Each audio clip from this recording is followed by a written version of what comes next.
مہمان اعزازی جناب پروفیسر خالد محمود صاحب سے میں گزارش کروں گا، لیکن تھوڑا سا ان کا تعارف کہ وہ میں نہیں جانتا، جو مجھے باتیں معلوم کی ہے وہ کچھ تھوڑی سی، اور ممکن ہے آپ بھی نہ جانتے ہو۔ تو یہ بہت سی فیلڈز میں مہارت رکھتے ہیں، اور جس فیلڈ میں قدم رکھتے ہیں وہاں پہلے سے ایک ایوارڈ ان کا انتظار کر رہا ہوتا ہے۔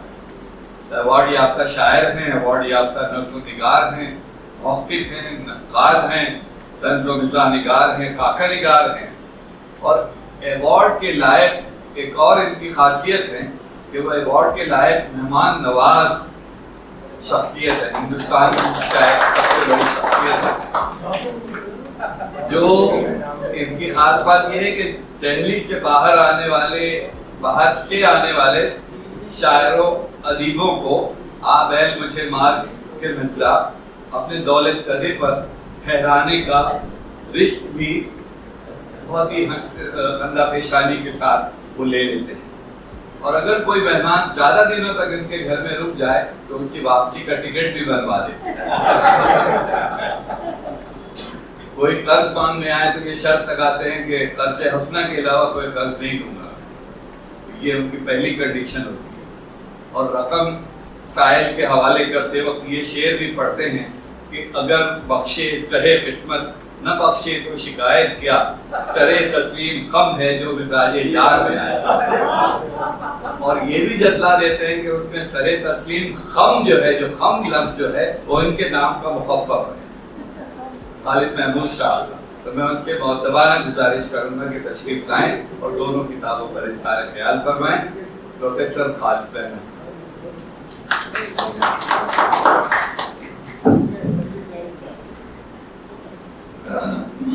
بسم اللہ الرحمن الرحیم۔ صدر محترم جناب سید فاروق صاحب، مہمان خصوصی پروفیسر عبدالوارث صاحب،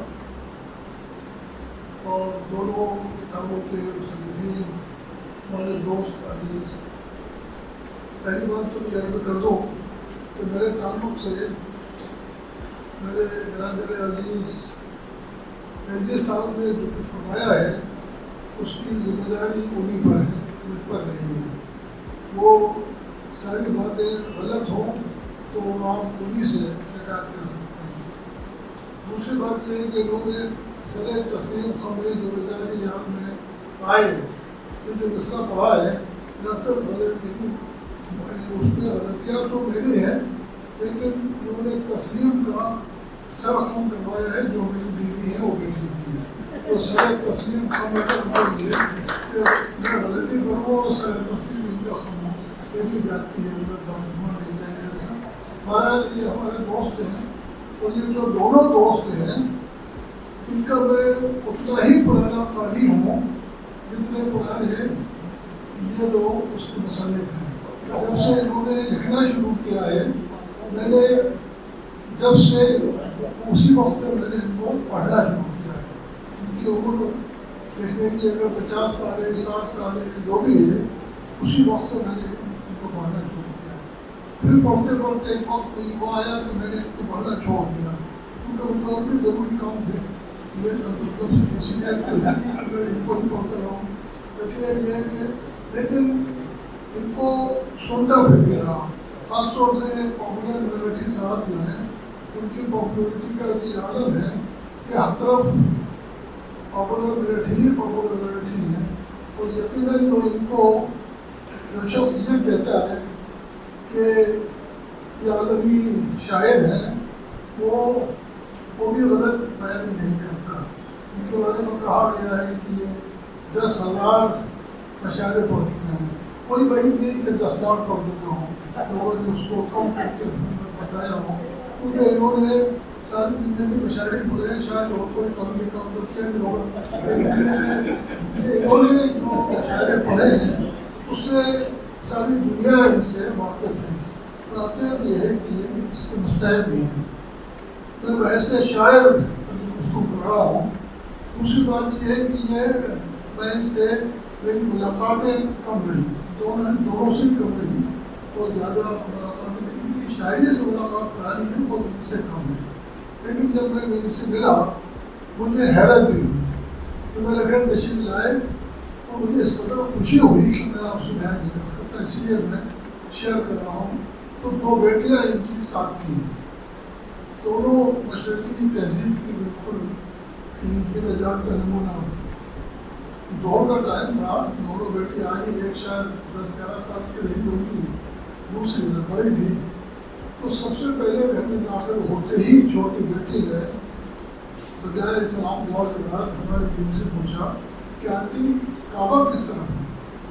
میں حیران اس قدر مجھے خوشی ہوئی. اس نے کہا کہ نماز کا ٹائم میں نماز نہیں پڑھ سکتی بہت کی یہ کعبہ. اس کا یہ کہنا تھا کہ میں نے اس قدر اس کو دیکھا، میں دیکھتے رہ گیا، ان پر اتنا اثر ہوا کہ بچی نے گھر میں داخل ہوتے ہی کعبے کی جانب رخ کرنے کے لیے کعبہ پوچھا. اور دوسری طرف میں نے دیکھا، اس نے کہا کہ میں نے ظہر کی نماز اپنی گاڑی میں ہی پڑھی تھی کیونکہ ٹائم ہو گیا. تو مجھے ان کی عظمت کا احساس بھی ہو اور احترام بھی کہ کیا مذہب کی تربیت کی ہے کہ بچے چھوٹے چھوٹے سفر میں بھی ان کو نماز یاد آئی. یہ میرے لیے میرے قلب پر ایک ایسا یعنی زبردست قسم کا اس کا اثر ہوا کہ میرے یہ واقعہ اور بھی لوگوں کو سنایا. پھر ان سے ملاقات ہوئی، پہلی ملاقات اس سے، تو میں نے ان کو بہت ہی شدید النفس لوگوں نے ان کو کہا ہے منقسم مزاج وہ تو ہے ہی، لیکن یہ بہت اتنے زیادہ شدید النفس ہے کہ مجھے دوسرا تعجب ہوا کہ اتنا شدید ہوتے ہوئے انہوں نے طنز و مزاح نگاری میں شاعری کیسے کی. اتنا شدید آدمی تو طنز و مزاح نگاری کر ہی سکتا. طنز و مزاح نگاری میں تو ایک سے شاطر کچھ بڑے بڑے بات جو ہے وہ اس لائن میں آتے ہیں. میں آپ سے نہیں کہہ رہا یہ طنز و مزاح نگار اتنے اچھے کیسے ہو گئے بھائی. ان کو بھی سوائے اس کے سیدھا کوئی بڑا، لیکن جب ان کو سنا کہ ہم قوموں کے ساتھ تھے تو معلوم ہوا کہ یہ سارے شاعر جو ہے بیچارے وہ 2 شعر 4 شعر پڑھ کے بیٹھتے گئے اور ان کو آواز میں بیٹھنے ہی نہیں دیا. بس یہی ذرا سا اس کے شاعری ان کی شاعری سے نقصان ہے کہ مشاعری میں لوگ ان کو بیٹھنے نہیں دیتے. بس ابھی بیٹھنے کی انہوں نے کوشش کی، پھر آئیے، پھر بیٹھنے کی کوشش کی، پھر آئیے، پھر ان کو مسلسل کھڑا رکھتے ہیں شاعری کے جرم میں. کیونکہ اچھی شاعری کی ہے تو بھگت کے یہاں پر سنائی ہے، انہوں نے خوب جم کر شاعری سنائی. یہ تو ان کی شاعری کو معاملہ ہے اور سبھی اس میں متفق ہیں کہ یہ ہندوستان کے جو بھی اچھی اگلی سب ہو سکتی ہے اس کی شاعری بحث شاعر.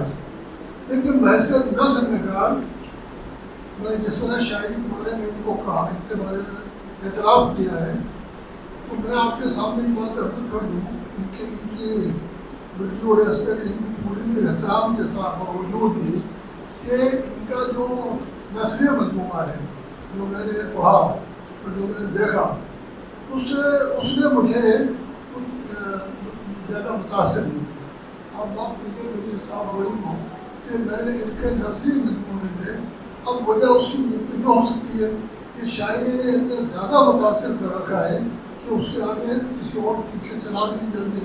کبھی کبھی ہوتا یہی ہے کہ کوئی بہت ہی بڑی بہترین چیز زیادہ چمک والی اس کے مقابلے میں دوسری جو روشنی ہے وہ کمال پڑ جاتی ہے.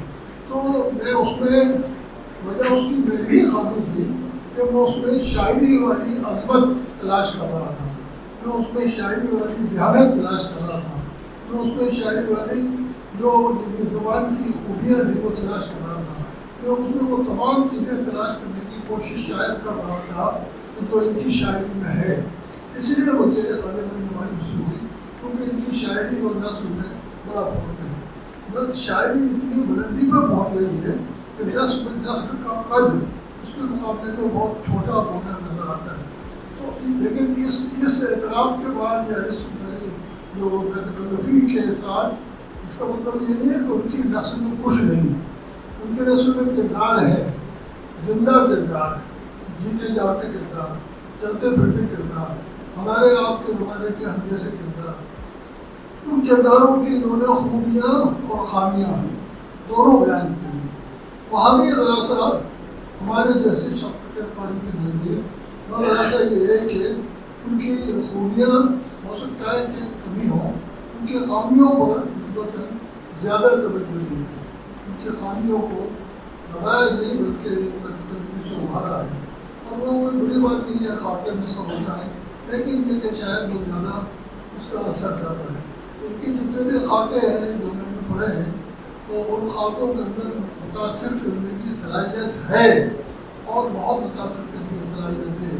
لیکن ایک خاکہ اور اس میں کر دوں کیونکہ اتفاق سے ایک انہوں نے اپنے استاد کا خاکہ لکھا ہے اور جو بہت پسند بھی کیا گیا ہے ان کے بقول پروفیسر عبد الشکور صاحب کا. وہ ان کے استاد اس لیے ہیں کہ انہوں نے خود اعتراف کیا ہے کہ انہوں نے ایم اے میں ان کو اردو پڑھائی تھی. تو استاد کا خاکہ جو لکھا ہے تو ہم محسوس کر رہے تھے کہ ان کو ڈیو ریسپیکٹ ہونی چاہیے استاد کی, وہ ان کو حاصل ہے گی, لیکن مجھے افسوس ہے کہ ان کو وہ نہیں مل سکی. ان کو جتنا احترام ان کا ہونا چاہیے تھا اس سے زیادہ وہ کم رہا اس سے. تو وہ ایک چیز کیونکہ میں ٹیچر ہوں اور طالب علم بھی رہا ہوں, تو یہ جو چند باتیں میں نے آپ کے سامنے دیکھی ہیں یہ ان کی محبتوں کی ساکھ ہیں. اس میں جو بھی اگر کوئی شکایت مجھے نظر آئی ہے تو بیٹے کے صاحب میں نے میرے دوست ہیں, انتہائی شریف آدمی ہیں, اور وہ میں نے محسوس کیا ہے. تو اس کے باوجود بھی جو انہوں نے خاکے لگائے جو خاکے لکھے ہیں اس میں وہ خوبیاں بھی ہیں جو کیونکہ مجھے بھی شوق ہے تجربہ پڑھنے کا خاص طور سے. میرے خیال سے میں نے سینکڑوں ہی بلکہ ہزاروں ہی پڑھے ہوں گے رضا کے مضامین و خاکے, اور اس میں ہر طرح کی خوبیاں اور خامیاں ہوتی ہیں. اس لیے اس خاکے کو خاکوں کو ہم نے اور پڑھا دیکھا, اور زبان جو ہے اس میں ان کی زبان پر ان کو قدرت حاصل ہے, ان افراد سے بھی واقفیت حاصل ہے ان افراد سے, لیکن ان کے ساتھ کچھ ہمدردی کا رویہ نسبتاً کم نظر آیا. یہ ایک میرا تجزیہ تھا, سب میں نہیں ہے. جیسے میں نام ایک تو میں نے خاکے کا نام بھی بتا دیا کیونکہ اس میں ان کے خود استاد محترم کا خاکہ ہے, اس لیے اس کا جتنا احترام وہ مطالبہ اور استاد کے خاکے میں ہوتا ہے اس میں مجھے کچھ کثر یا کمی کا احساس ہوا. یہ جو ان کے خاکے کی دریچے اصل تو ہوا یہ ہے کہ جو تنگ مدا کے اندر جیسے انتظام کا نام ہے ہمارے دوست کا, یہ خندہ زیر لب, تو خندہ کی اتنی قسمیں ہوتی ہے, مختلف قسمیں ہوتی ہیں, بہت ساری قسمیں ہوتی ہیں. تو کچھ تو زیر لب بھی ہوتا ہے, کچھ خندہ دندن نما بھی ہوتا ہے, کچھ اور کچھ ایسے خندے بھی ہوتے ہیں, زیر خند بھی ہوتا ہے. ان جو مختلف قسمیں ہیں تو انہوں نے اس کی وہ جو ایسی قسمیں ہیں جو عام طور سے اس کا استعمال لوگ کم کر پاتے ہیں یا زبان کا مختلف نہ ہونے کی وجہ سے, تو انہوں نے ان اس خندہ ربی کا یا خندہ بردوش والا رہتا بردوش جو کسی کا نہیں ہے, الگ قسم کا ایسا خندہ ہوتا ہے کہ کوئی اپنا آپ نے جتنا سنا ایک دم رہتا ایک دم بڑا بہت بہت سے کیا کر, وہ ضروری بھی نہیں ہے, کوئی اس کے اندر کیا عظمت تو بڑھائی بھی نہیں ہے, کوئی کیا بھی بولیں گے. لیکن یہ ہے کہ کوئی طرز کا بالکل صاف و آدمی ہے, شریف آدمی ہے, سیدھے آدمی ہے, انہوں نے بالکل صاف و انداز میں جو جیسا محسوس کیا بغیر لبی لپٹی کے وہ بیان کر دیا. اگر کوئی شخص خراب ہے اس کے بارے میں کہہ دیا کہ بہت جھوٹ بولتا ہے, اور ایک جھوٹا ہے, جھوٹا کہہ دیا اس کو بلانے کی کوشش کی تھی. تو اس معاملے میں حق کوئی ہوتے زبردست ثبوت پیش کیا ہے کہ جو جس میں جو تھی اس کو بیان میں کوئی اس کی پردہ داری نہیں کی. یہ ایک خوبی بھی ہے, لیکن کہیں کہیں وہ اگر شبد کے بات کر رہی تھی تو خاکے میں تھوڑا سا اس کے اندر وہ پیدا ہو جاتا ہے. تو اس اعتبار سے ان کی جو کتاب ہے نثر والی کتاب, وہ نثر والی کتاب اس میں جو شبد ہونا چاہیے وہ یہ ہے کہ ان کے اندر جو شاعری میں شبد ہے بے پناہ شبد ہے, لوگوں کو متوجہ کرنے اور کہتا لگانے کی بے پناہ صلاحیت ہے, تو اس کا